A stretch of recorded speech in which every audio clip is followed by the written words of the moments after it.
All right, I'm going to start tip number 58, which is having a successful business and a life outside of my business with a brief story. Some of you have heard this story. My father was a typical automotive shop owner. He worked half days, most days, 12 hours, sometimes 14 or 16. And he started when he was 12 and a half. When he was a little over 12 years old, he got a job at a local Ford dealer cleaning up. And at that point in time, he did that because his family needed him to do that so that they could have the money they needed to survive.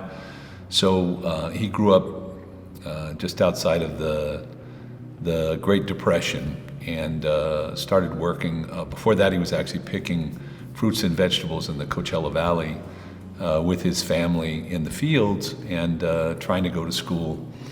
At 12 and a half, he got a job at the Ford dealer. 15 years later, he was probably close to 27. He was a master Ford technician, started his own shop with one of the other technicians, and then he worked for the next 43 years and worked and worked and worked and worked. My dad was the guy who got up early. As I get older, I understand because my physical body doesn't like laying in bed too long. So he would wake up in the morning early before I got up when I was a kid, go to work. He would come home 7, 8, 9, 10. Sometimes I was in bed before he came home. When he did come home, he would sit in his chair. He would eat his warmed over dinner, this pre-microwave, and then later with microwave. And then he would fall asleep in his chair, and sometime in the middle of the night he would go back to bed in his bedroom, and then he would wake up the next morning and do it all again.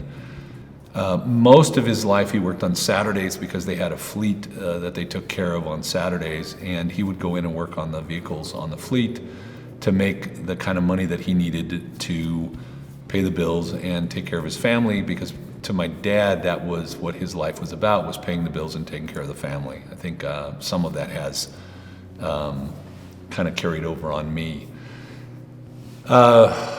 When Dad was 72 or 73, he had a stroke. He had a stroke while he was working in the shop on a vehicle. The good news is that stroke did not destroy him. It didn't ruin him, but it did make him unsure of himself. So he wasn't physically incapable. He didn't lose half of the feeling in his body. He just became very unsure of himself, both physically and mentally, frankly. At that time, the doctor told him he needed to get out of the business or he would be dead. And so he sold his business. Now, he had the business for about 42 years. And when he sold the business, he sold it for $300,000.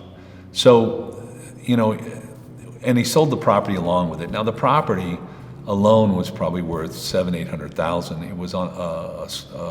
It was on a quarter of an acre right next to one of the main streets in Palm Springs, California. That property today is probably worth, $1.5 million, $2 million.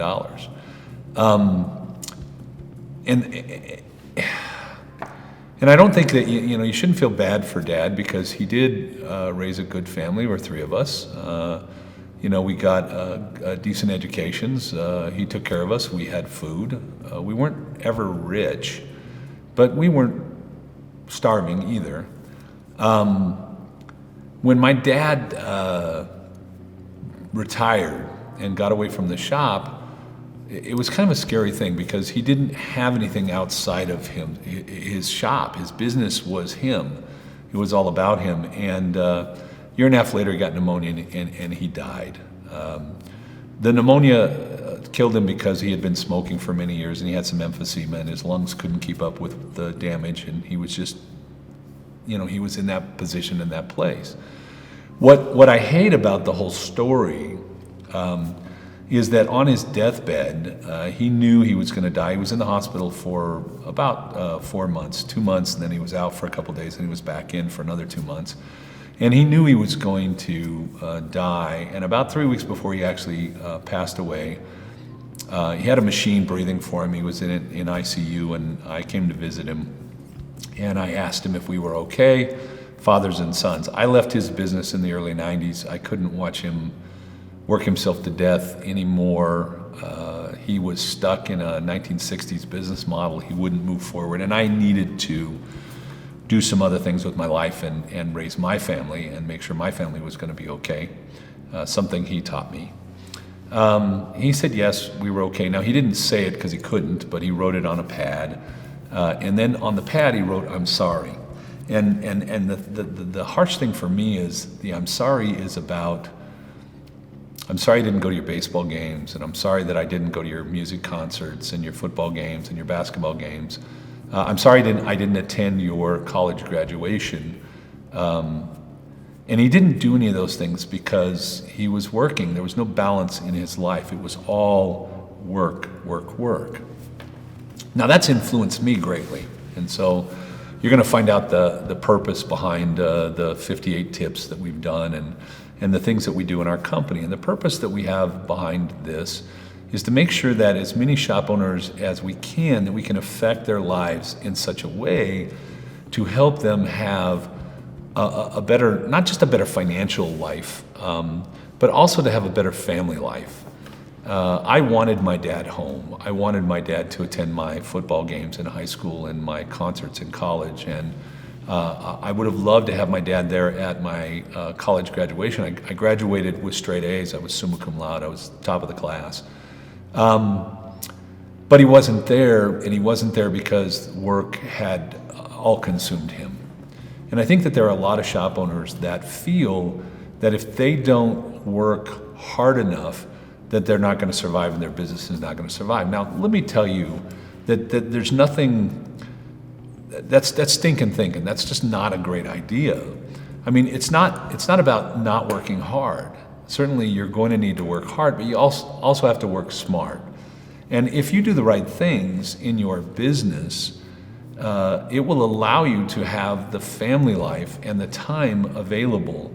I think people actually start their own business for 3 or 4 reasons. One is time. I want to have more time, and if I own the business, I can create my own time.